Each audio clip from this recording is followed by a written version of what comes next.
Guys, who do you think Meghan and Harry are blaming privately for all the bad press that they're getting these days? A royal conspiracy, of course! Welcome to Popcorn Planet. I am Andy Signor. Oh my goodness, the delusion of these two shows no bounds. Every day, I think it can't get worse, and then it does.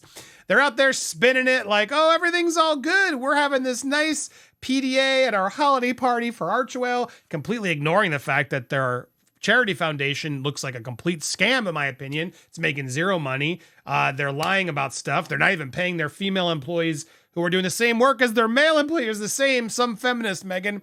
All of this is out there, but privately, the word is, through sources, that yes, they're blaming all of this bad press, all these things that have happened since Endgame on a vendetta with the royal family blocking brand deals, causing all of this.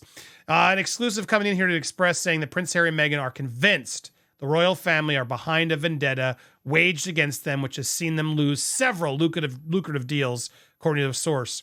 That's what's coming in. Apparently, the Sussex camp has had crisis talks. They've held them following the succession of these failed projects, all this bad press, and influential doors being slammed in their face. There's a general feeling that there has been a vendetta waged against them, the source said. There have been talks held with high-profile brands that didn't lead to anything, but should have done. Those brands that actively courted other members of the family. Queen Camilla wore dior, couture to the Palace of Versailles during an official visit to France. It was also revealed in November that Meghan had lost out an opportunity on a lucrative deal to Dior to Meg Bellany. Who's that? Well, she's playing Catherine in The Crown. She plays Kate Middleton, and Meg, the basic Kate Middleton clone, has ended up getting a deal with Dior while Meghan continues to be denied. Now, you'll remember Meghan was out there saying that she was going to be this rep, or she was hoping to, and the reality is Dior's like, nope, they denied it. They're like, you are not. But who is? The person playing Kate Middleton. They like her look. But Meghan, no, we don't want Meghan. That's brutal. But yes, they think all of these are because it's a vendetta where the royals are telling Dior what to do. Not the fact that Dior is just a smart brand who's making good business decisions. No, it's the royals pulling the strings, a conspiracy against us.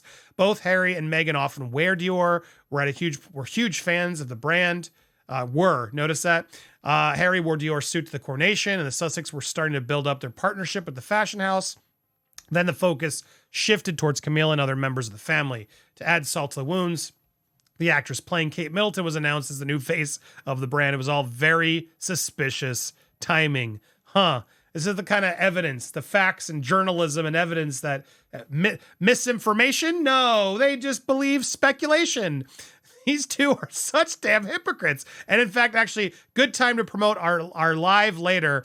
Whoo, have we got a doozy for you. It turns out that Newsweek's own Jack Royston has turned on them because, yeah, they're massive hypocrites. We're going to break this down. And Jack, everybody, politely hit up Jack on Twitter, Jack Royston. I'd love for him to join our live. Jack, come on, join the live. I got to give you some props in this article. Will Jack join us? We'll see. I've emailed him too. Tune in live later today around 3 or 4 p.m. Eastern Standard Time. If you haven't already, hit that bell, hit that subscribe button, join the Popcorn Planet family, and make sure you join over on Popcorn Planet at Web Planet as well. And I'll make sure I give you that Royal Popcorn logo at the end. Yes, exciting live coming. In the meanwhile, sorry, they aren't what they preach. There you go. Now you guys can read that better. In the meanwhile, back to this article at hand. This is unbelievable.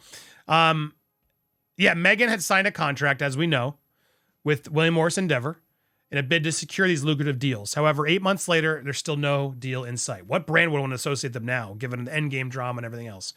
Their reputation remains in ruins. Harry's Netflix, etc. We know all this. That deal's the only thing they still have going while they've lost Spotify. But here's what the source said. The Sussexes are thrashing around like a fish out of water. The team doesn't appear to know what to do at this point. The consensus now is to try and repair the damage done to the royal family and hope that link will help them out of the doldrums.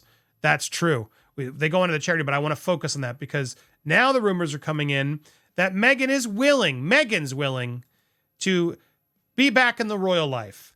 She wants a part-time reunion with the royal. But King Charles has made one condition. This is another report coming in, and I'm curious what you guys think. Do you think that Meghan and Harry are so desperate. I mean, I believe this article. This article is incredibly accurate in that I feel like they think that the royals are out to get them. So that makes sense to them. But then does that make sense that they'd also be out here trying to have a part-time reunion? I'm curious. I think you want to keep your enemies close, your friends close, but your enemies closer. So it would make sense that Meghan would say that in private, but then publicly, yeah, let's come see you guys. But here's the problem. King Charles allegedly would only do this under one condition. The reports coming in, apparently there's still all this talk of whether they had a phone call around his birthday. There are conflicting reports that have come in.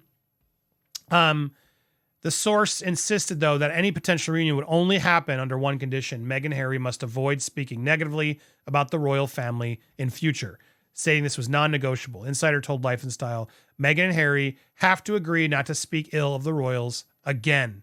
That's a must. It would be an utter embarrassment if they were to be kicked out of the family for a second time. But there's a sign that seemingly confirms the Duchess will always have a way back, following reports that the Duke and Duchess were eyeing up an invitation for the UK Christmas, and that Prince Harry had this warm phone call with his father, the king, for his birthday. Can't confirm any of that. My God, could they put more ads? Jesus, can't even get to what I'm supposed to read because they're just thrusting video and crap in front of me. It's odd to me. It's odd to me. This is kind of a conflicting report here because sure, I could see them wanting, I can't even get this thing to go back. I can't get this to work. Sorry, I lost the article, but you got the gist of it. You got the gist of it there. No, they won't even let me go back. Here we go. Oh, yes. There was one other piece I was trying to find you, but what a mess this site has become. At the end of the day, the headline stands. Do you think she would accept a part-time reunion? Is that something that Meghan would allow? I don't buy this. She might be saying that to try to be like, yeah, let's try this. What can we do? But I wouldn't trust them as far as I could throw them. There's no way she's ever coming back to the UK, in my opinion. She's done. And if she did, she's going to do it with a smile, but a knife in her hand. And I don't believe never, ever, ever would I ever trust them to never speak ill of the royals again. They might say that, but it doesn't mean that the Omids and Jack Roystons and people that they have in their corner aren't going to do it. Of course, they're going to be out there secretly throwing one on the bus. And that's exactly what they accuse the royals of doing to them. That's what's so ironic about all of this, right? They claim that there's this vendetta against them by the royals, but the reality is they're the ones who are holding the vendetta. They're the biggest hypocrites in the world. I've never seen a family holding a vendetta like Meghan and Harry are doing. They refuse to just do the right thing. And we will discuss not only that, but their friends turning on them later today live. So if you haven't already, hit that subscribe button. Join us live later. Make sure you got the alerts. And I hope to see you guys around probably 3 or 4. It's going to be closer to 4 p.m. actually because of yesterday's uploads. 4 p.m. Eastern Standard Time. Join us around then. We'll have the link ready. Hope to see you guys there. Make sure to check out Popcorn Palace. We'll have a video there. Some more royalty. So hit that royal popcorn. Subscribe there. We got to 50,000 subs. We're going to celebrate later. Thank you guys so much for all your support.